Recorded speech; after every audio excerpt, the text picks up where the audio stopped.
በጣም ሴንሲቲቭ ነው መንፈሳዊ ዓለም። እውነቴን ነው የምላችሁ። እንዲያው በግርድፉ የሚኖር ህይወት አይደለም። አውቀን ገብቶን ንቅት ብለን የምንኖረው ህይወት ነው።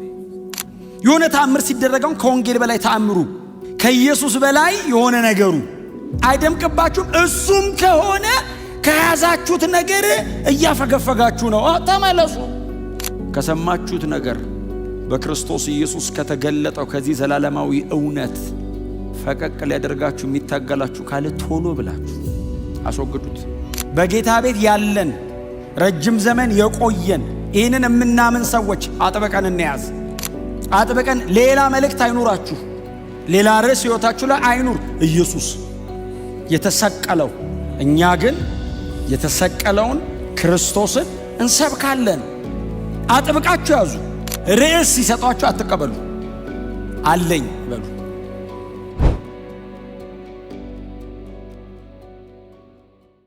የዕብራውያን መልእክት ላይ ምዕራፍ 2 ከቁጥር 1 እስከ 4 ድረስ ያለውን ከኔ ጋር አብረን እናነባለን። የዕብራውያን መልእክት የዕብራውያን ደብዳቤ ምዕራፍ 2 ላይ ከቁጥር 1 ጀምሮ እስከ 4 ድረስ በጌታ በኢየሱስ ክርስቶስ ስም አነባለሁ። የምንወደው የጌታ ቃል እንደዚህ ይላል። ዕብራውያን ምዕራፍ 2 ከቁጥር 1 እስከ 4 ስለዚህ ከሰማነው ለቀን እንዳንሄድ ለሰማነው ነገር አብልጠን ልንጠነቀቅ ይገባናል። ምክንያቱም በመላእክት በኩል የተነገረው ቃል ጽኑ ከሆነና ማንኛውም መተላለፍና ለመታዘዝ ተገቢውን ቅጣት ከተቀበለ እኛስ እንዲህ ያለውን ታላቅ ድነት ቸል ብንል እንዴት ልናመልጥ እንችላለን? ይህ ድነት በመጀመሪያ በጌታ ተነገረ፣ ከእርሱ የሰሙትም ለእኛ አረጋገጡልን። እግዚአብሔርም በምልክት በድንቅና በልዩ ልዩ ተአምራት እንዲሁም እንደ ፈቃዱ በታደሉት የመንፈስ ቅዱስ ስጦታዎች ስለዚህ ነገር መስክረዋል ይላል። የጌታ ስም የተባረከ ይሁን። የዕብራውያን መልእክት የዕብራውያን ደብዳቤ ምዕራፍ 2 ላይ ያለ የጌታ ቃል ክፍል ያነበብነው የዕብራውያን ደብዳቤ ምዕራፍ 2 ላይ ከቁጥር 1 እስከ 4 ድረስ ያለ የእግዚአብሔር ቃል ክፍል ነው አብረን ያነበብነው። ስለዚህ ይሄ ደብዳቤም አዲስ ኪዳናችን ላይ በጣም በስፋት የጌታ ኢየሱስ ክርስቶስ ማንነት ከተተረከባቸው ደብዳቤዎች መካከል በጣም ፍሮንት ላይ ካሉ መልእክቶች መካከል አንዱ ይሄ መልእክት ነው እና የዚህ ደብዳቤ ጸሐፊ እጅግ በጣም የተመሰገነ ሰው ነው። በእውነት በጣም የተመሰገነ፣ በጣም የተባረከ፣ ደግሞ እድለኛ ነው። በጣም እድለኛ ነው። ምንድነው በጣም እድለኝነቱ? ስሙን አለመጻፉ። በጣም የገባው ነገር ምን ያህል ጥልቅ እንደሆነ የምታውቁት ራሱን በጣም ደብቋል አይደል? በጣም ራሱን ደብቋል። እግዚአብሔር ይርዳን። ሁሌ ነው የምናገረው። እግዚአብሔር ኢየሱስን እየገለጠ እኛን ይደብቀን። ሁሌ ነው አይደል የምንለው? ኢየሱስን እያሳየ እኛን ያደብዘን የሁል ጊዜ ምኞታችን ነው፣ ረሃባችን ነው፣ ጸሎታችንም ነው። ደግሞ በእውነት እግዚአብሔርም ደግሞ ይረዳናል እና የዚህ ደብዳቤ ጸሐፊ በጣም እደነቅበታለሁ። ኢየሱስን የመረዳቱ የእውቀቱ ጥልቀት የምታዩት ስለ ራሱ የነበረው ነገር ምንም ነው ማለት ነው። ስለ ራሱ ምንም ነው አሁን እንጂ ስለ ራሱ በጣም ብዙ መንገር የሚችል ነው። ቢነግረንም በእውነት ነው የምላችሁን ያውን ስሙን ቢነግረኝ በየቀኑ እየጠራው አደንቀው ነበር። እንዴት አይነት መረዳትን ያለው ብዬ በየቀኑ በጣም እደነቅበት ነበር። ለእናንተም ደጋግሜ የከሌ ነው ላችሁ ነበር። በእውነት ግን ምን አይነት የተመሰገነ ሰው ነው! ራሱን አጥፍቶ ራሱን ደብቆ ኢየሱስ ምን ያህል እንደበራለት ያየሁት እኔ ስለ ራሱ ምንም ባለ መጽሐፉም ጭምር ነው። እና ጌታ በጣም ሲገባን እኛ ምንም እንዳልሆንን ደግሞ እንደዛው ይገባናል። እግዚአብሔር የበለጠ ራሱን ያስረዳን። እና ይሄ ደብዳቤ 13 ምዕራፍ አካባቢ ነው ያለው። በጣም አጠር ያለ መልእክት ነው ማለት ነው። በጣም አጠር ያለ ደብዳቤ ነው። በሳይዝ ደረጃ ብዙዎቻችሁ ምናልባት ዛሬ ብትጀምሩት 1 ሰዓት ላይ ፍጅባችሁ ይችላል ሙሉ 13ቱን ምዕራፍ አንብቦ ለመጨረስ። ግን ምናልባት ደግሞ በጣም በጥልቀት የናንተ አይነት ደግሞ የሚያጠና በጣም በጥልቀት የሚያጠና ሰው ደግሞ ምናልባት ምዕራፍ 1 ቁጥር 1ን እያጠና እድሜው ሊያልቅ ይችላል። ቁጥር 2ን አጠና ብሎ ለልጁ ሰጥቶት ሊሞት ይችላል። ያን ያክል ደግሞ እጅግ በጣም ጥልቅ ነው ማለት ነው። ኢንዴብዝ ደግሞ በጣም ብዙዎቻችሁን አውቃቸዋለሁ። ባይዘወይ በጣም በደንብ አይነት መጽሐፍ ቅዱስ የምታነቡ አይነት ሰዎች ናችሁ። ስለዚህ በደንብ ደግሞ እዛ ላይ ጠለቅ አድርጎ አተኩሮ ደግሞ የሚያነብ ሰው ከተገኘ የዚህ የደብዳቤ የጸሐፊው አይነት ሰው ከተገኘ ማለት ነው የዚህ ደብዳቤው የጻፈው አይነት ሰው ደግሞ ከተገኘ ምናልባት አንዷ ቁጥር ላይ ያለችው አንዷ ቃል ብቻ ደግሞ ብዙ ከእድሜያችን ሊወስድብን ይችላል። ክብር ለኢየሱስ ይሁን። የኢየሱስ ክርስቶስን መካከለኛነት እንደ ሌሎቹ የአዲስ ኪዳን መጽሐፍት አይደለም የዚህ ዕብራውያን ደብዳቤ የሚጻፍልን። አሁን ቆላሲያስን እያጠናን ስለሆነ ለንጽጽር ይመቸናል። የቆላሲያስ ደብዳቤ አሁን ጌታ ኢየሱስ ክርስቶስን ሲያቀርበው ከምንም አንጻር አይደለም ያቀርበው። ጌታ ኢየሱስ ክርስቶስን ብቻውን ነው አይደለም ያቀርበው፣ በጣም ብቻውን ድምቅ አድርጎ ነው የሚያቀርበው። የዕብራውያን ደብዳቤ ግን የተጻፈውም ለዕብራውያን ስለሆነ ዕብራውያን ማለት የብሉይ ኪዳን መጽሐፍት ባለቤቶች ናቸው፣ የዚህ ደብዳቤ ተደራሲያን። ስለዚህ ዝም ብላችሁ ኢየሱስ ጌታ ነው ብትሏቸው እንደኛ አሜን አይሉም። ጌትነቱን በእጃቸው ላይ ባለ ቅዱሳት መጽሐፍት በጣም በተደራጀ መንገድ ማቅረብ ማሳመን አለባችሁ። ስለዚህ ተደራሲያኑ ዕብራውያን ስለሆኑ ከዕብራውያንነታቸውም ደግሞ የቁምራን ማህበረሰብ የሚባል ነበረ። በጣም ሲሪየስሊ ሕጉን የሚያጠና ሕጉን እየጻፈ የሚያስቀምጥ ማህበረሰብ ነበር። የዛ ማህበረሰብ አካላት ናቸው እነዚህ ሰዎች እና ዴድ ሲ ስክሮልስ የሚባሉ አሉ። እነዛ ጥቅልሎች እንኳን የተገኙት ይሄ መጽሐፍ የተጻፈላቸው ሰዎች ኤሪያ ነው እና በጣም ኢንዴፕዝ የእግዚአብሔርን ሕግ የሚያጠኑ ናቸው። የብሉይ ኪዳን መጽሐፍት በጣም በጥልቀት የሚያነቡ አይነት አዋቂዎች ናቸው። ስለዚህ የዚህ ደብዳቤ ጻፊ ብድግ ብሎ የጌታ ኢየሱስ ክርስቶስን ማንነት ለሌሎች ከተሞች ለአሕዛብ ከተሞች እንደሚያወሩ አድርጎ ማውራት አይችልም። ቢያወራም የሚቀበለው አያገኝም። ስለዚህ በንጽጽር ነው ኢየሱስን ያስቀመጠው። ኢየሱስን ከመላእክት ጋር፣ ኢየሱስን ከአባቶች ጋር፣ ለምሳሌ ከአብርሃም ጋር፣ ከሙሴ ጋር፣ ከአሮን ጋር፣ ከሌዋውያን ጋርና ከብሉይ ኪዳን የእምነት ጀግኖች ጋር ማለት ነው። በብሉይ ኪዳን የእምነት ጀግኖች የሚባሉ አሉ፣ ሻምፒየንስ የሚባሉ አሉ። ድል ነስተዋል የተባሉ መጽሐፍ ቅዱስ ድል አድራጊዎች ናቸው ያላቸው አምነው የሞቱ ማለት ነው። በእውነት ነው። ሰው ጨብጦ እንኳን መሞት ያቅተዋል አንድ ጉዳይ። እነሱ ሳይጨብጡ አምነው የሞቱ በጣም ሻምፒየን ያላቸው መጽሐፍ ቅዱስ። እኛ ምናልባት መጽሐፍ ቅዱስ ላይ ስላሉ ጀግኖች የምንላቸው በእኛ ዘመን ቢኖሩ ጀግና ማንላቸው ማለት ነው። መጽሐፍ ቅዱስ ላይ ግን ጀግና ናቸው። አሁን በአውሬ ተበልቶ የሞተ ሰው በእኛ ዘመን ቢሆን እግዚአብሔር ፈርዶበታል ለምንድነው? መጽሐፍ ቅዱሱ ግን አውሬ ተበልቶ ሞቱ ብሎ ድል አረጉ ነው ያላቸው። በመጋዝ የተሰነጠቀ ሰው አሁን ብታገኙ በእምነቱ ምክንያት አምላኩ ሊያድነው አልቻለም ነው እኛ አርጊው የምናረገው። መጽሐፍ ቅዱስ ለእምነታቸው ሲሉ እንደዚህ ያደርገዋልና ድል ነሾች ናቸው።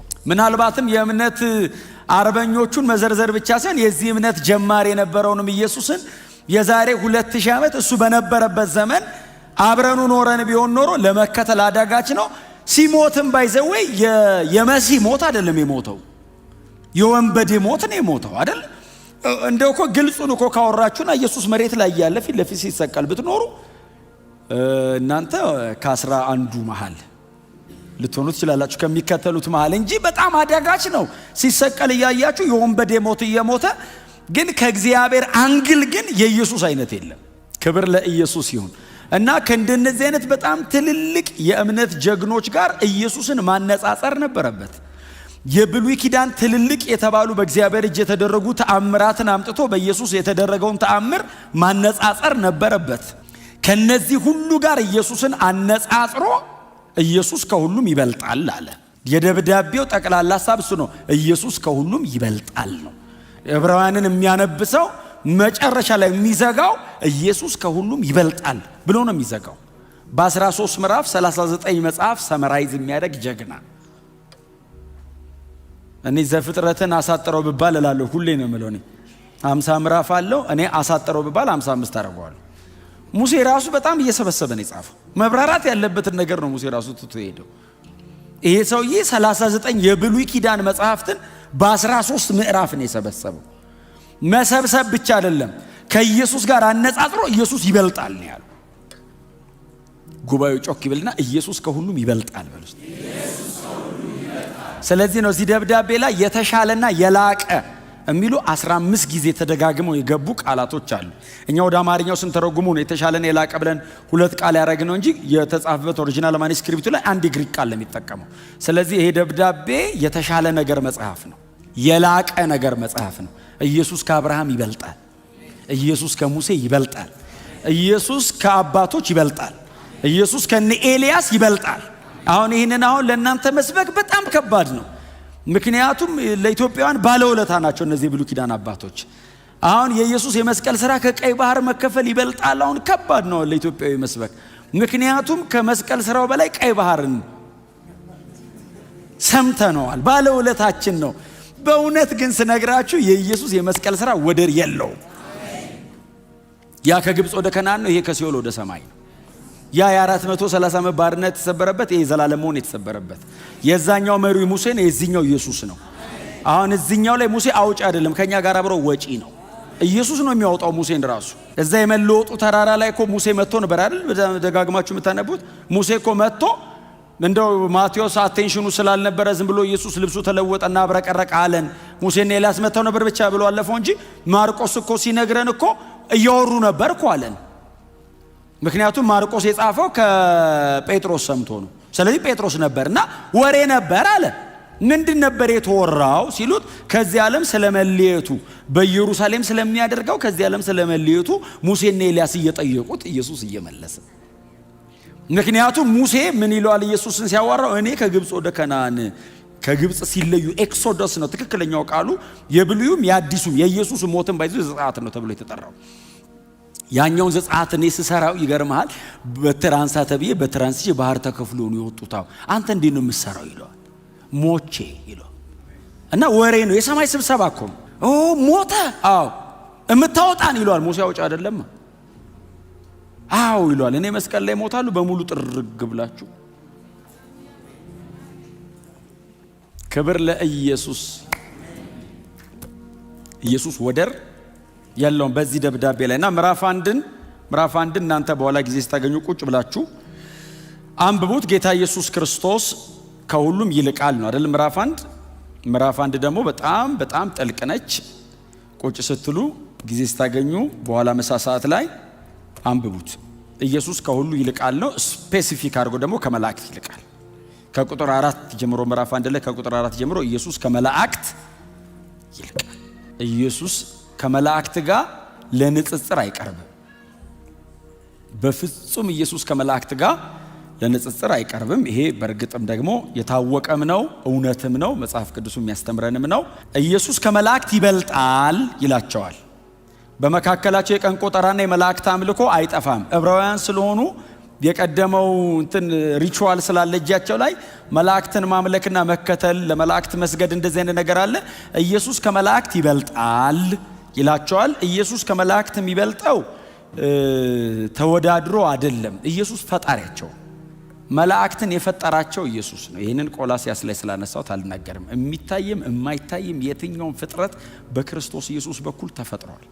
ስለዚህ መንፈሳዊ አካላት ሲፈጠሩ መላእክትም አብረው ነው የተፈጠሩት። መልካሙም ክፉም ማለት ነው። የትኛውም መልአክ በክርስቶስ ኢየሱስ ነው የተፈጠረው። ክፉዎቹ አልታዘዝ ብለው ወድቀው ነው መሃል ላይ እንጂ የመላእክት ፈጣሪ ኢየሱስ ነው። ስለዚህ ለንጽጽር አይቀርብም።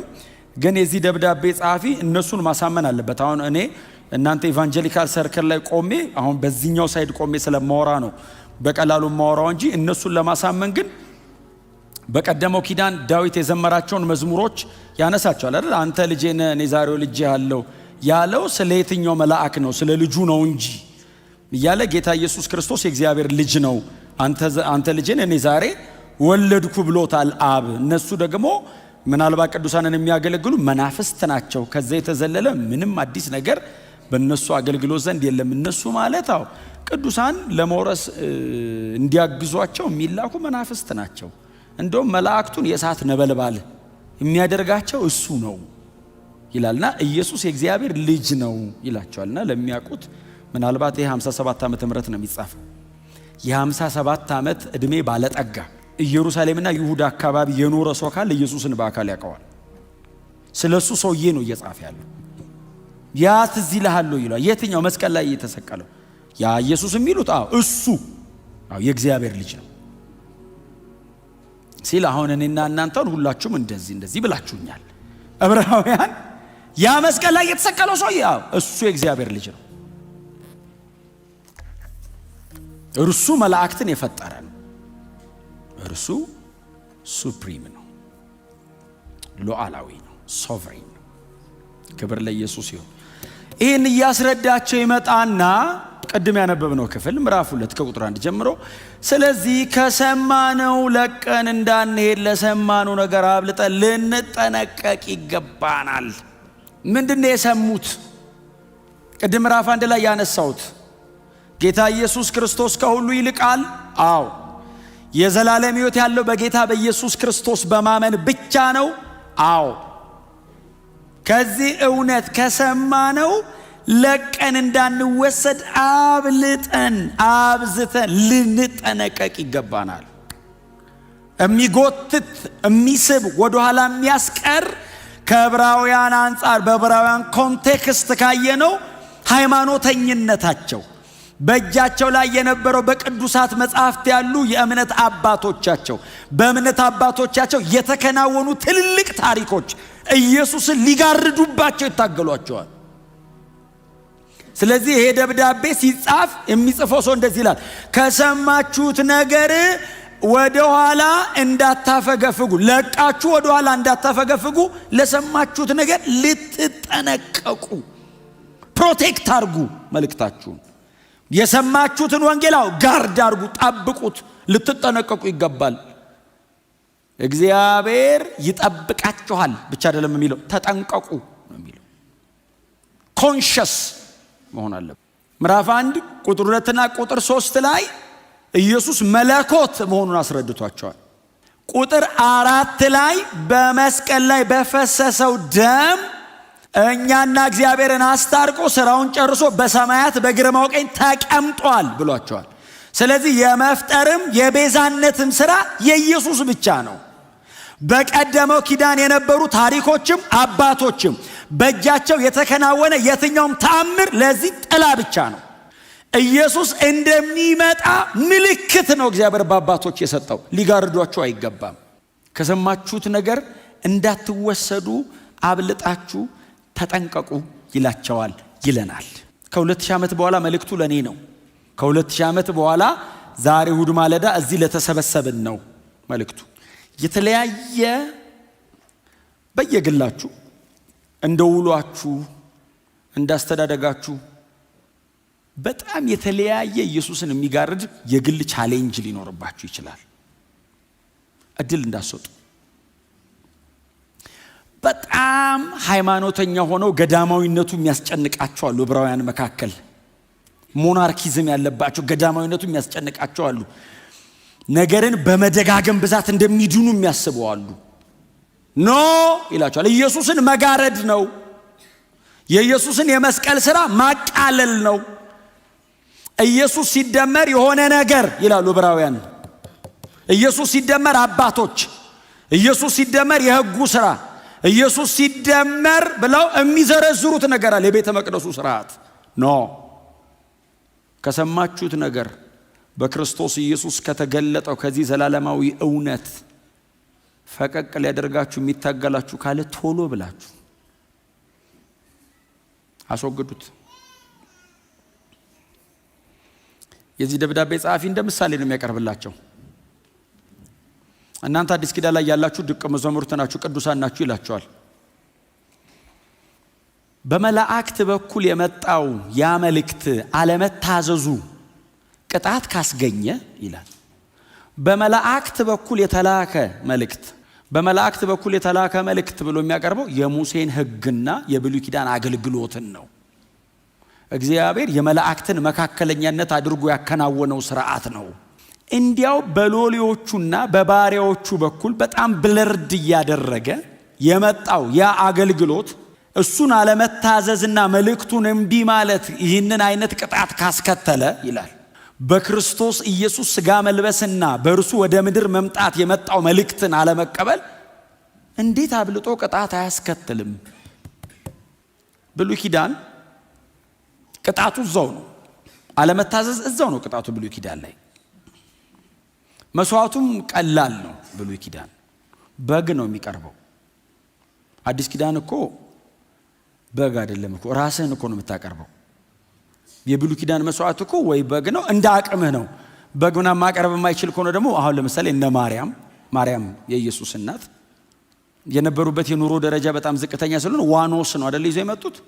አሁን በግ ምናምን ማቅረብ ያልቻለ ሰው ዋኖስ ምናምን ይዞ ይሄዳል። እንደ አቅምህ ነው መስዋዕት። አዲስ ኪዳንስ አንተ ነህ የምትቀርበው። በጣም ከባድ ነው። ኮንሲኩዌንሱስ እንደ ብሉይ ኪዳን። አሁን ብሉይ ኪዳን ሰው ከበደለ እዚሁ ጋር ይቀጣል። ሰው ከበደለ አዲስ ኪዳንስ ሰብስቦ ዘላለም ነው።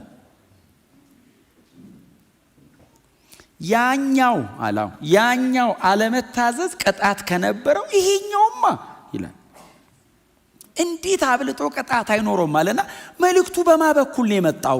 በመላእክት በኩል የመጣውን ይሄው እጃችን ላይ ያለን ማኑስክሪፕቱ።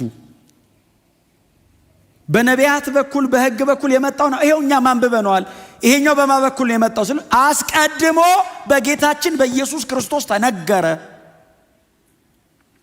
ይሄ የምስራች፣ ይሄ ወንጌል፣ ይሄ የእግዚአብሔር የንታረቅ መልእክት ነው። አስቀድሞ የተነገረው በጌታችን በኢየሱስ ክርስቶስ በኩል ነው። የአዲስ ኪዳኑ መልእክተኛ ኢየሱስ ነው። የአዲስ ኪዳኑ ሰባኪ ኢየሱስ ነው። የአዲስ ኪዳኑ መልእክት ኢየሱስ ነው። ማመካኛ ራሱ የለንም። ክብር ለጌታ ይሁን። አልገባኝም እንዳልል ኢየሱስ ሥጋ ለብሶ እኔው አጠገብ መጥቶ ታንኳይ ውስጥ እየተኛ እምበላውን እየበላ በኔ ቋንቋ እያወራን ያስረዳኝ። በጣም ኢሊኩዌንት ሆኖ ምንድነው የምሁራን ቋንቋ አይደለም ኢየሱስ የተጠቀመው። በጣም ስኮላስቲክ አልነበረም አይደል? የኢየሱስ ወሬ በጣም ምጥቅ ያለ አይደለም። ኦርዲነሪ አሳጥማጅና ቀራጭ እንደሚገባው እያደረገ ነው ያወራው። ለታችኛው ማህበረሰብ ኢየሱስ ያወራ የነበረው ለሁሉም እንዲገባ አድርጎ ነው። በጣም ሲምፕል ነበር። ንግግሩ ቀላል ነበር። እሱ ሩቅ ነው እንዳንል ሰው መሃል ላይ ኖረው፣ ሰው መሃል ላይ ያደረው። በመላእክት መካከለኛነት የመጣው አገልግሎት በጣም ብዙ ምክንያት አለው ላለመታዘዝ። አንደኛ አስፈሪ ነው። በጭጋግ በምናምን ነው የሚመጣው። ተራራ እየነደደ ሰማይ መብረቅ ምናምን እያዘነበ ነው የሚመጣው አገልግሎቱ። ስለዚህ አላየውም ትላለ፣ ተደብቄ ነበር ትላለ፣ ቤቴ ተሰውሬያለሁ እንዴት አድርጌ ትላለ። ሩቅ ነው መጠጋት አትችልም። ይሄኛው ግን መሃላችን ያደረው የኛው አይነት ሰው ነው የሆነው። ያወራውም በኔው ቋንቋ ነው። እንደውም የዚህ ደብዳቤ ጸሐፊ በደንብ ያስረዳናል። እዚሁ ጋር ቁጥር 4 ላይ በምልክት በድንቅ በልዩ ልዩ ተአምራት እንዲሁም እንደ ፈቃዱ በታደሉት የመንፈሱ ስጦታዎች ስለዚሁ ነገር መስክሯል። እግዚአብሔር እንዲሁ ንግግር ብቻ አልነበረም ሲያደርግ የነበረው፣ የሚነግረን ነገር እንዲገባን ተአምራት ያደርግ ነበር። ተአምር ማለት ራንደም የሆነ ተአምር ማለት አይደለም። በጌታ በኢየሱስ ክርስቶስ የተደረገ የትኛውም ተአምር እግረ መንገድ የተደረገ ተአምር የለም። ሲያረገው እግረ መንገድ ይመስላል እንጂ እግረ መንገድ አይደለም ያረጋት። እኛ ግን አሁን ለምሳሌ መንገድ ላይ እየሄደ ነው የሚያረገው ተአምር። ስለዚህ ድንገት አይመስልም። ሰው ነግሮት አይመስልም፣ አይደለም። ይህንን ጉዳይ አድምቆ ለማሳየት እግዚአብሔር ይመሰክር የነበረው በተአምራት በድንቆች። 5000 ሰው ሲያበላ እርቧቸዋልና ጠገበው ወደ ቤት ይሂዱ አይደለም። የህይወት እንጀራ እኔ ነኝ ነው። መልእክቱን ነው እያወራ ያለው። የዘላለም ህይወት ምን ያህል እንደተጠጋቸውና እንደቀረባቸው ለመመስከር ነው እግዚአብሔር ተአምራት ያደረገው። በክርስቶስ ኢየሱስ በኩል እነዚህ ምልክቶች ሲደረጉ፣ ተአምራቶቹ ሲከናወኑ፣ ድንቆቹን እግዚአብሔር ሲያደርግ ስለዚህ ጉዳይ መስክሯል። ብሉይ ኪዳን በጣም ብዙ ምክንያት አለን። ሙሉ መገለጥ አይደለም። ስለሚናገሩት ነገር የሚሰሙት ብቻ አይደሉም። የሚናገሩትም ሰዎች ስለዛ ጉዳይ በጣም ጥልቅ የሆነ መረዳት ላይኖራቸው ይችላል። አድማጭ ብቻ አይደለም፣ ተናጋሪውም። ድንግል ትጸንሳለች፣ ወንድ ልጅ ትወልዳለች፣ ስሙን አማኑኤል ይሉታል ብሎ ኢሳይያስ ትንቢት ሲናገር ኢሳይያስ ኢየሱስ ከድንግል ማርያም ይወለዳል የሚል ሙሉ አንደርስታንዲንግ ላይኖረው ይችላል።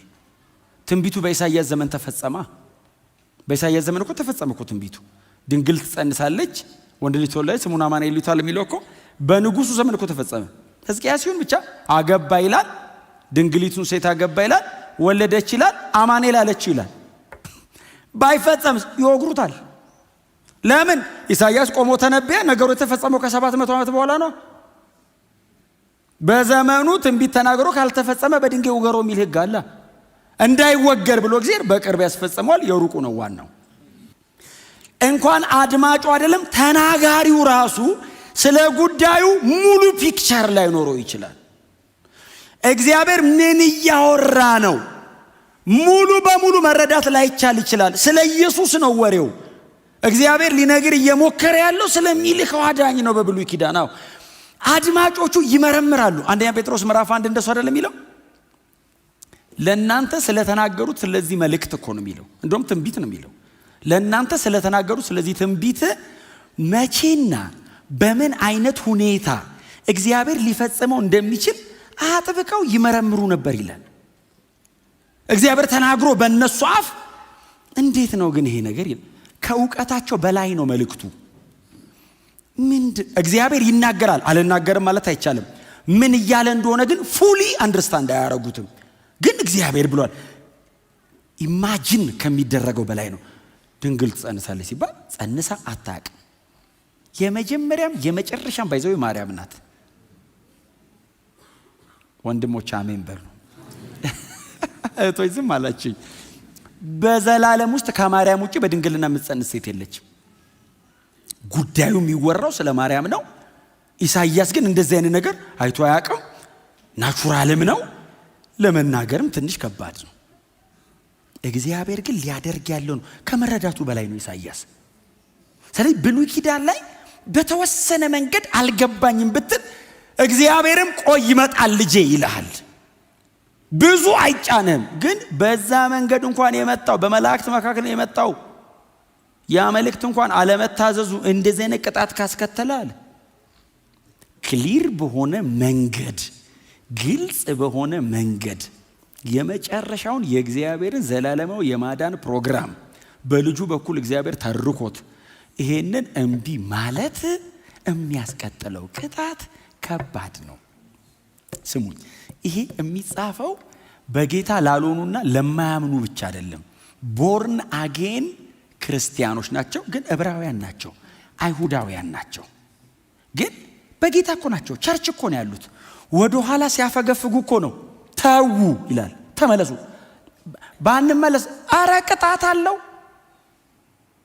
ፔናሊቲው ሲሪየስ ነው። ኢተርናል ላይፍ አካባቢ አፌክት ያደርጋል። እና ኢየሱስን ሃይማኖታዊ በሆነ መንገድ እንኳን ለመሸፈን መሞከር ቅጣቱ በጣም ከባድ ነው። ዓለማዊ ሆነ አይደለም እኮ ሃይማኖታዊ በሆነ ሪቹዋል እንኳን ልጋረደው ከሞከርክ ነው። የዕብራውያን ደብዳቤ ላይ አሁን እኛ በተለምዶ ኃጢአት ብለን የምንጠራውና የምንዘረዝረው አይነት ኃጢአት የለም እዚህ ደብዳቤ ላይ። ፕሮብሌሙ በአባቶች የተደረገው ስራና ሕጉ ነው ኢየሱስን ለመጋረድ የሚታገሉ ሰዎች ወደ ኋላ እየተጎተቱ ያሉት። ተመለሱ ወደ ክርስቶስ ኢየሱስ ብቻ። እስቲ አሜን በሏ። የሚያድነው ኢየሱስ ብቻ። ሌላ ነገር ልዩ ወንጌል ነው፣ ያስቀጣሃል። እግዚአብሔር ይህንን መልእክት ያቀረበው በእንደዚህ አይነት ምልክቶችና ድንቆች በተአምራት አጅቦ ነው። ማድረግ ፈልጎ አይደለም። መልእክቱ እውነተኛ እንደሆነ በእናንተ ልብ ላይ ለማተም ነው እግዚአብሔር ይህንን ያደረገው። እናንተ ግቡና ወንጌላትን አንብቡ። በጣም ብዙ ጊዜ እንዳነበባችኋቸው ተስፋ አደርጋለሁ። ግን ድገሙና አንብቡት ወንጌላትን። በእውነት ነው የምላቸው፣ አይጠገብም አይደል? እኔ አሁን ኢየሱስ ክርስቶስ በዚህ በኩል አለፈ የሚል ሳነብ አይገርምም? አሁን ኢየሱስ አለፈ፣ አሁን ጥላሁን አለፈና ኢየሱስ አለፈ እኮ አንድ አይደለም። ጥላሁን አለፈ ስትል ኢትዮጵያ ውስጥ 130 ሚሊዮን አለ የኔ አይነት። ኢየሱስ አለፈ ሲባል ግን ብቸኛ አምላክ መሬት ላይ ሰው ሆኖ ወርዶ አለፈ። እንዴት የተመሰገነ ነው አፈሩ ራሱ አምላክ የረገጠው። ኢየሱስ ሲያገለግል ቁጭ ብሎ የመስማት እድል የነበረው ጉባኤ አሁን ኢየሱስ ቆሞ ሲያወራ ለቀደመው አትግደል ተብሏል ሲል አዎ ሲል እናንተ እንዳትቆጡ ሲል ለቀደመው አታመንዝር አንተ አትመኝ ለቀደመው እንዲህ ተብሏል አንተ አሁን ከኢየሱስ አፍ ቀጥታ። ምክንያቱም አሁን አባቶች ምናምን የተጻፈ ሕግ ነው የሚያነቡት። ኢየሱስ እኮ የሕጉ ምንጭ ነው። ሙሴ እኮ ከሱ ሰምቶ ምንጩ ቆሞ ሲያወራ የማዳመጥ እድል ግን ደግሞ እሱንም ሰምቶ ያልተቀበሉ ብዙ ነበሩ። እግዚአብሔር እንደዚህ ይላል ቆሙ ልክ ልጁ ሰብኮ አንቀበልም ሲሉት አብ ከሰም ሌላ የለኝም ከዚህ የበለጠ እንዴት አድርጌ ልጅን ሲምፕል ላድርገው ከዚህ በላይ ይላል። መሬት እናንተ መሃል ልክ ይዋው እግሩ አቧራ እንዲጠግብ ፈቅጄ መላእክት ለፍራክሽን ኦፍ ሰከንድ አይተውት የማያውቁት ለክብሩ ማብራሪያ ቃል የሌለው አምላክ ሰው መሃል ኦርዲነሪ ግለሰብ ሆኖ አደረ። ከዚህ በላይ በምን አወራለሁ ይላል። መልእክቱ በማመጣ ሲሉት በልጁ ኢየሱስ ልጁ ነው። አዎ ደግሞ እኮ ወሬ ብቻ አይደለም ያወራው ኢየሱስ ምንም ባያወራ መጥቶ መሃላችን ቁጭ ማለቱ ብቻ እኮ በቂ ነው። አወራ ማውራቱ ደግሞ እኮ አልበቃውም። ቀደም እንዳልኳችሁ ነው 5000 ምናምን ያበላል። 5000 ወንድሞች ብቻ ናቸው እዚህ አንድ ላይ ሰው አጠቃላይ እህቶችም ልጆችም ምንም ከተቆጠረ 12000 ነው ይላሉ። አሁን ባይዚ ዘንድሮ 12000 መሰብሰብ ከባድ ነው። እንኳን የዛሬ 2000 ዓመት 12000 አንድ ቦታ መኖሩ ራሱ ይገርማል። በጣም ኢንፍሉዌንሻል ነው ኢየሱስ አይደል? ያ ሁሉ ሰው ሲሰበሰብ እናብላቸው ብሎ አብልቶ ከዛስ ቻው አይደለም ይላቸው ከሰማይ የወረደ እንጀራ እኔ ነኝ ይላቸዋል። ህዝቡስ እኔ እኮ ሰው ምን አሁን ታመራረኩ ልትል ነው አሉት እኮ እንደ ቃል በቃል ልትቆ ነው አሁን አንተውን ታመራረኩ እንዴ የምትለው ምሳ ብልተን እንዴ ሲሉት አረ ሙሴ እኮ አባቶቻችንን 40 ዓመት እኮ አብልቷል። አረ ካንተ እኮ የተሻለ ነው ሲሉት ሙሴ አይደለም ያበላችሁ አላቸው። እሱ እኮ ነው እኮ በሙሴ እጅ ያበላው። እሱ ሰማይ ሆኖ ነው መሬት ሆኖ ነው እንዴ? ለሙሴ እኮ አቀብየው ነው ሙሴ አይደለም እኮ ያበላችሁ። አረ አባቴ እኮ ነው ያበላችሁ። አሁን ደግሞ ይሄንን ብትበሉ እንደገና ትራባላችሁ ትሞታላችሁ። ከሰማይ የወረደውን መብል የሚበላ ግን የዘላለም ሕይወት ያገኛል አላቸው። እንጀራው ምንድነው ስጠና ሲል እኔ ነኝ አለ። አያችሁ መልእክቱ እንጀራ ማብላት ሳይሆን እኔም ብሉኝ ነው። እግዚአብሔር መልእክቱን በድንቅና በታምራት በምልክቶች ነበር የተናገረው። የ4 ቀን ሬሳ እግዚአብሔር ከመቃብር አወጣ። በጣም ዝነኛ ነው የ4 ቀኑ ሬሳ አላዛር። ያው ታውቃላችሁ በጣም ደጋግመን አንስተነዋል፣ ግን ሆኖ አያውቅም አይደል? አንዴ ነው የሆነው እኮ አይደል? የምታውቁት ካለ በኋላ ትነግሩኛላችሁ። የ4 ቀን ሬሳ ይዞ ተነስቶ አያውቅም። እርግጠኛ አይደለሁም፣ ግን ወደፊትም የሚነሳ አይመስለኝም። ምክንያቱም እግዚአብሔር የ4 ቀን ሬሳ ምን የ5 ቀን ሬሳ የማስነሳት ፕሮግራም የለውም። የ4 ቀን ሬሳ እግዚአብሔር ያስነሳውም ላስነሳው ብሎ አይደለም። ሰውየውም ጨርሶ በኋላ እኮ ሞቷል። አላዛርን ለዘላለም ለማኖር አይደለም ከመቃብር ያወጣው። ኢየሱስ መናገር የፈለገው ነገር አለ። ለዛች ተብሎ ነው አላዛር ከመቃብር የወጣው እንጂ ሰውየውን የማስነሳትም ራት የማብላትም እቅድ የለው። ምዕራፍ 11 12 እኮ ራት በሉ ለራቱ አይደለም። የሰውየው ከመቃብር መውጣትም አይደለም። ኢየሱስ አሁን የ4 ቀን ሬሳ አስነስቶ እኮ አይገርመውም። አፈር ከምሮ እኮ ሰው ያደርጋል። እንዲህ ቦካ አድርጎ እኮ የሰራን እኮ እሱ ክሪኤት እኮ ነው የሚያደርገው። ሜንቴን ማድረግ አይገርምም። የ4 ቀን ሬሳ ጋር አላዛርን አውጣ ሲለው ሰውየው እየዘለለ ወጣ። እየዘለለ ሲወጣ እግዚአብሔር ያሳያችሁ። አንዳንድ ነገር እኮ እንኳን ጠቅሶ ነው አይደል? ፍን ያደርገናል። አሁን አንችልም በእውነት ነው የምላችሁ አይደል? አጋንንት ወጥቶ የሆነ ነገር ሲሆን እኮ ይይዘናል። ሰው አንጨብጥ፣ ድምጻችን ይቀየራል አይደል? አንዳንድ ነገር እግዚአብሔር የማያደርገው ለኛ ብሎ ነው። እኛ ቤቱ እንድንኖር ስለሚፈልግ ነው የማያደርገው። እኔው ሌላለው የሞተ ቢነሳ እኛ እንሞታለን። ስለዚህ የቆመው ከሚሞት የሞተው ቢቀበር ይሻላል። አሁን የ4 ቀን ሬሳ አወጣውና ሊገረሙ ሲሉ ትንሣኤና ሕይወት እኔ ነኝ፣ በእኔ የሚያምን አለ ሲሉት ቢሞት አስነሳዋለሁ፣ በእኔ የሚያምን ከሆነ ቢሞትም ለዘላለም ይኖራል አለ። ምን ማለት ነው? እኔ የምሰጠውን ሕይወት ሞት ኢንተራፕት አያደርገውም ማለት። አሁን እኔ ኢተርናል ላይፍ ስሰጠው እንደዚህ አይነት ሞት ኢንተራፕት አይበጠብጠውም ማለት። እኔ ትንሣኤ ነኝ አለ። ትንሣኤ እኔ የምሰጠው አይደለም ራሴ ነኝ አለ። እስቲ አሜን በሏ። የትንሣኤ ሕይወት እንኩ ብሎ አያድልም። እሱ ነው ገብቶ የሚኖረው አንተ ውስጥ። እኔን I am the resurrection አለ። የድሮ ሰው እኮ ጥሩ ነው። ልክ ነህ አሜን አሉት። ዘንድሮ ቢሆን ትንሣኤ ነኝ ቢል አንድ ሰው ብድግ ብሎ አይደለም ነው ምን ኦሬዲ እኛ አግኝተናል ትንሣኤ። ግን አሁን ኢየሱስን አስቡት፣ ፊዚካሊዝም ብላችሁ እዩት ኢየሱስን። እኔ ነኝ ትንሣኤ፣ እኔ ነኝ ሕይወት አለ። አልዓዛርን ከሞት ማስነሳቱ መልእክት ነበረው ነው አይደለ? የዚህ የዕብራውያን ደብዳቤ ጸሐፊ በስብከት ብቻ ሳይሆን በምልክቶች በድንቆችና በታምራት ያጸናው ነበር። ልክ ታምሩን አይቶ ሰው ሊገረም ሲል ራሱ ስብከት ነበረው። እኔ ነኝ ትንሣኤ የሚል በላን ጠገብ ሊሉ ሲሉ እኔ ነኝ እንጀራው ይላል። ክብር ለኢየሱስ ይሁን። በውሃ ላይ ሲራመድ በፍጥረት ላይ የመጨረሻ ናቹራል ሎውን እመመራው እኔ ነኝ እያለ ነው። በውሃ ላይ እየተራመደ ወክ እያደረገ ሲመጣ ተራምዶ የሚያውቅ የለም። ኢየሱስ ብቻ ነው የተራመደው። ጴጥሮስም የተራመደው ና ብሎት ነው። ተራምዶ አያውቅም። አሳ አጥማጅ ነው። ውሃ ላይ ነው ጥርሱን የነቀለው። ሞክሮ አያውቅም። ቢሞክር ሲሰምታል። እውነቱን ነው። ኢየሱስ ብቻ ነው የተራመደው። በፍጥረት ላይ ባለቤት ነኝ። መልእክት ነበራቸው። ምልክቶቹና ድንቆቹ ወደ ኢየሱስ ጠቋሚ ናቸው። አሁን እኮ የቤተ ክርስቲያኒቷን ኢሳርስ የሚላውን ታቻውን ምልክት ቢኖር ምልክቱ ጋር ቆመን እንዘምራለን እንዴ? ተሰብስበን አቀደማን አምሮብናል በቤት ትላላችሁ እንደዛ ጋር ቆማችሁ። ምልክት አገልግሎቱ መጠቆም ነው። ስለዚህ በክርስቶስ ኢየሱስ የተደረጉት በሙሉ ወደ ሜሴጁ ነበሩ። ክብር ለኢየሱስ ይሁን። ሚስ እንዳናረግ የብሉይ ኪዳን አባቶችና የተደረገው ስራ ብቻ ቆሮ አዲስ ኪዳን ምንድነው አሁን እየጋረደብን ያለው? እኛን ተአምር ኢየሱስን አይጋርድባችሁ? የሚደረግ አንዳንድ አክቲቪቲ ቸርች ውስጥ ኢየሱስን አይሸፍነው? የሆነ ተአምር ሲደረገው ከወንጌል በላይ ተአምሩ፣ ከኢየሱስ በላይ የሆነ ነገሩ አይደምቅባችሁም? እሱም ከሆነ ከያዛችሁት ነገር እያፈገፈጋችሁ ነው። ተመለሱ።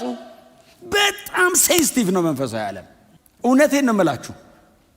እንዲያው በግርድፉ የሚኖር ህይወት አይደለም። አውቀን ገብቶን ንቅት ብለን የምንኖረው ህይወት ነው። በልጁ በክርስቶስ ኢየሱስ ተነገረ አለን። ዋው ሲሉ ቀጥሎስ ደግሞ ምስክሮቹ በሆኑት ከሱ በኋላ ደግሞ በነበሩት ማለት ነው። እሱ 11 ነበሩት አይደል?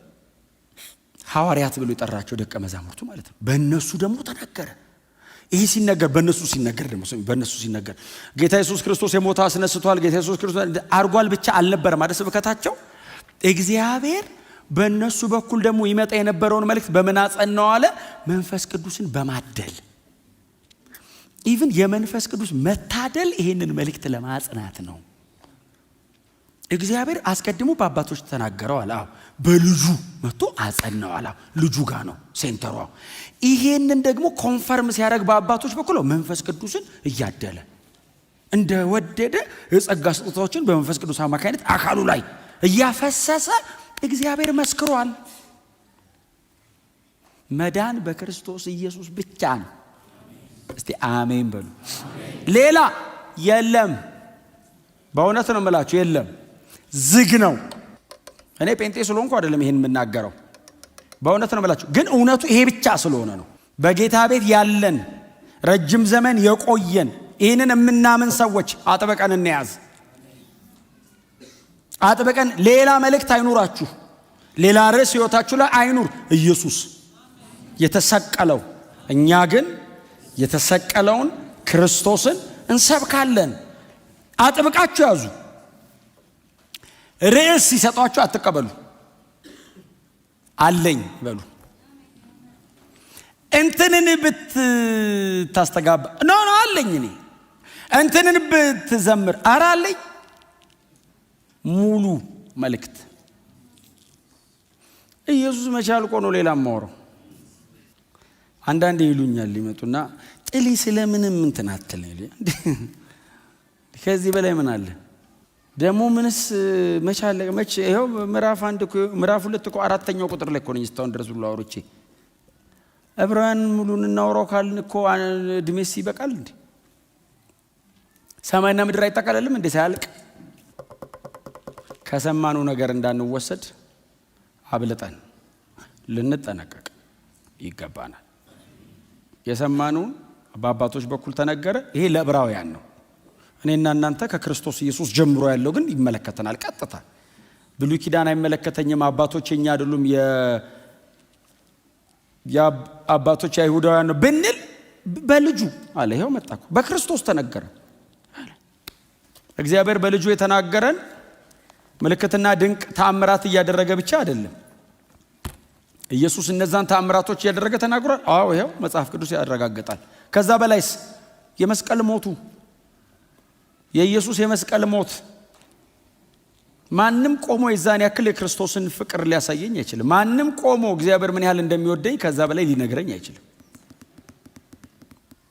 የኢየሱስ ሲቃይ፣ የኢየሱስ መስቀል ላይ መሞት፣ የኢየሱስ ጣር ከምንም በላይ መልእክት ነው። ከምንም በላይ ድምፅ ነው። ከምንም በላይ መዝሙር ነው። ከምንም በላይ ስብከት ነው። እውነቴን ነው የምነግራችሁ። ማንም በምንም መንገድ ቢያስረዳን ኢየሱስ ስለ እግዚአብሔር የነገረን ያክል አያስረዳንም። ከሰማኑ እንዳንወሰድ አብልጠን እንጠንቀቅ። ወንጌል ሰምታችኋል? በጌታ የሆናችሁ እስቲ እጃችሁን እስቲ ልይ። እኔ ብዙ ጊዜ ጠይቃለሁ። ያው ቶሎ ቶሎ ነው የምጠይቃችሁ፣ ምክንያቱም በየዕለቱ ስለሆነ። እስቲ በደንብ ከፍ አድርጉልኝ እስቲ። በእውነት ያዋጣል እናንተን መስበክ። አጥብቃችሁ ያዙ የዳናችሁበትን እውነት፣ ወንጌሉን አጥብቃችሁ ያዙ። ወንጌል ጋር ቆዩ። ከወንጌል ወደዚህም አትበሉ። የተገለጠላችሁን የተነካችሁበት ይሄ እውነት የዘላለም ሕይወት ማግኛ ነው። ይሄንን እውነት እኔ ጋር እንዲደርስ ኢየሱስ መስቀል ላይ መሞት ጠይቆታል። ይሄ እውነት እኔ ጋር እንዲደርስ ኢየሱስ መቀበር ነበረበት። ይሄ የዘላለም ሕይወት የሚያስገኝ እውነት እኔን እንዲያገኘኝ ኢየሱስ ከሞት መነሳት ነበረበት። እግዚአብሔር የመጨረሻ ኃይሉን መልቀቅና ማሳየት ነበረበት። አልቲሜትሊ የእግዚአብሔር የመጨረሻው ኃይል መገለጥ ነበረበት እኔን ለማዳን። ኢየሱስ ራሱን አዋርዶ መስቀል ላይ መሞት ብቻ ሳይሆን የእግዚአብሔርም ኃይል መታየት ነበረበት። እግዚአብሔር ፍጥረትን ተፈጠረበት የሚበልጠውን ግዙፉን ኃይል ልጁን ለማስነሳት መጠቀም ነበረበት። አንድ ግለሰብ አይደለም ከሞት ያስነሳው እግዚአብሔር፣ አንድያ ልጁን ነው። ቀጥሎ ሞትን ነው ድል ያደረገው። ስለዚህ የትንሣኤ ኃይል ተጠይቋል እግዚአብሔር። አያችሁ፣ የዋዛ አይደለም ማለት ነው። እኔ በ3 ደቂቃ ንስሐ የምቀላቀለው ብቻ አልነበረም። እንደዚህ የቀለለልኝ ከባዱን ኢየሱስ ሄዶት ነው እግዚአብሔር። ይሄም ደግሞ አልበቃውም። በልጄ በኩል ተናግሬያለሁ በቃ አላለም። ኢየሱስ ክርስቶስ ደግሞ ለአባቶቻችን ይሄንን ወንጌል በእጃቸው አስይዞ ከፀሐይ መውጫ እስከ መጥለቂያ ሲልከው እግዚአብሔር ለዚህ ማረጋገጫ መንፈሱን ደግሞ አደለ። አያችሁ፣ አብ ሲናገር ቆየ። ወልድ መሬት ወርዶ ሰብኮ ስራችንን ጨረሰ። እሱ ሲሄድ እግዚአብሔር ይበቃል አላለም። እግዚአብሔር መንፈስ ቅዱስ ደግሞ ወረደ። ዲቫይን ኢንተርቬን ያደረገበት ህይወት ነው። ይህ ህይወት በጣም ጥሩ ሰዎች ተጠንቅቀው የጻፉት ታሪክ አይደለም። ቅንጅት ታርገው ያስቀመጡት ታሪክ አይደለም። ስድር ያለች ታሪክ አይደለችም። አምላክ መሬት ወርዶ የኖረው በእኔና በእናንተም ውስጥ ደግሞ መንፈስ ቅዱስ አድሮ ይሄው እያረጋገጠ ያዙ ወንጌልን። ክብር ለኢየሱስ ይሁን። አንዳንድ ነገር ከዚህ በላይ አልፌ መናገርም አያስፈልገውም። ይሄ በቂ ስለሆነ ለእናንተ በጣም ብዙ እንደ ቤተ ክርስቲያን ነቅተን መመለስ ያለብን ወደ ወንጌል። አሳይመንታችን ወንጌል። ሰምታችሁኛል? አሳይመንታችን ወንጌል ነው። ስለዚህ እግዚአብሔር የሰጠንን ጨርሰን መሄድ አለብን። ወንጌል አትደራደሩ። ወንጌል ላይ የሰማችሁት እውነት የዘላለም ሕይወታችሁ ነው። ከሕይወት የሚበልጥ ነገር የለም። ይህንን ሕይወት ያገኘነው በእግዚአብሔር ቃል እውነት ነው ሰምተን። ስለዚህ በሌላ ነገር አትተኩት፣ እንጠብቅ። ክብር ለኢየሱስ ይሁን። ይህ ሰንዴይ ሞርኒንግ ቁጭ ብለን የምንሰማበት ስለሆነ እንደዚህ አይነት መልእክት የምነግራችሁ። በቃ ተጠንቀቁ፣ ተጠንቀቁ። ለሰማችሁት ወንጌል ተጠንቀቁ፣ እንዳታዘርፉ። የመጣ በሙሉ ይዞ አይሂድ ከውስጣችሁ። የፈለገውን በሙሉ ላያችሁ ላይ አያፍስስ። ኖ ሙሉ ነው እሱ። አንተም ብሎ ሲመጣ ተይዟል ብሎ ይለፍ። ማስገቢያ የለውም። የተሰቀለው ክርስቶስ የሚል ዝግ ነው የሱ። አሜን ነው። ታቅ ወዳችኋለሁ። በእውነት በጣም ጥሩ ናችሁ። ስለዚህ ከነገ ጀምሮ እቺን መልእክት ደግሞ እንበረከክባታል። ፕሮቴክት ጋርድ የሚያደርግ ማስተዋልን ጥበብን ደግሞ ጌታ ይሰጠናል። በእውነት ነው ብላችሁ ሰምተናል። እውነታው ሸሽኮ መያዝ መጠንቀቅ። ገበሬ ዘርዘርቶ ጥሎት አይሄድም። ያርሳታል፣ ያጠጣታል፣ ይኮተኩታታል፣ ይከታተላታል። ተዘርቷል። የእግዚአብሔር ቃል አለ ውስጣችን ነው። እንሸሽግ፣ እንጠብቅ፣ ጋርድ እናድርገው። እንዳይወስዱብን መቶ ነጥቆ እንዳይወስዱ ኖ። አይ ዘርዘሪው ዘራ ምንድነው? የመጀመሪያው ወፍ ነው የሚለው፣ አሞራ ነው ወፍ ነው የሚለው። ሊለቅም መጣ ይላል። ስለዚህ እኛ መንገድ ዳር አይደለንም። ወፍ እየመጣ የሚለቅምብኝ እኔ መንገድ ዳር አይደለሁም። ጭንጫ ላይ በቃ ስር መስደድ አልቻለም። ኖ አይደለንም። ከዛ እንደገና አደገ፣ ከዛ ደግሞ ያዘው። ኖ እንደሱም አይደለንም። ለመሬት ላይ ወደቀ ይላል። ከዛ ገበሬው ተመልሶ ሊሰበስብ ሲመጣ የዘራውም ዘር 30 60 100 እጥፍ አፍርቶለት ነበር ይላል። ገበሬውን አስበዋል እንዴት እንደሚደሰት። ስለዚህ እግዚአብሔር መልካም መሬት ያርገን። ሽሽግ አድርጎ ይዞ ጌታ ኢየሱስ ክርስቶስ ተመልሶ ገበሬው ተመልሶ ሲመጣ አፍርቶልኛል ይሄ እርሻ ብሎ ከኛ ላይ 100 እጥፍ ሲሰበስብ ወደ ጌታ ደስታ ግባ ስንባል ክብር ለኢየሱስ ይሁን። ስለዚህ እስከ ዛሬ ድረስ የመጣኑ በጣም በብዙ ትጋት፣ በብዙ ጽናት፣ በብዙ ዋጋ መክፈል መተል ሊሆን ይችላል። እንጨርስ በዚሁ። መሃል ላይ በፍጹም እድል አትስጡ፣ ጨርሱ። ጌታ አልመጣም፣ እኛም በሕይወት አለን እስካሁን። ወይ እሱ እስኪመጣ ወይ እኛ እስክንሄድ አቋም እንዳትቀይሩ፣ ርዕስ እንዳትቀይሩ፣ በሌላ ነገር ልባችሁ እንዳይያዝ። ክብር ለመንፈስ ቅዱስ ይሁን። የሰማኑን በልባችን ያቆይልን። ሕይወት ቃል ያሰማልን። መንግሥተ ሰማይ ያወርሰን።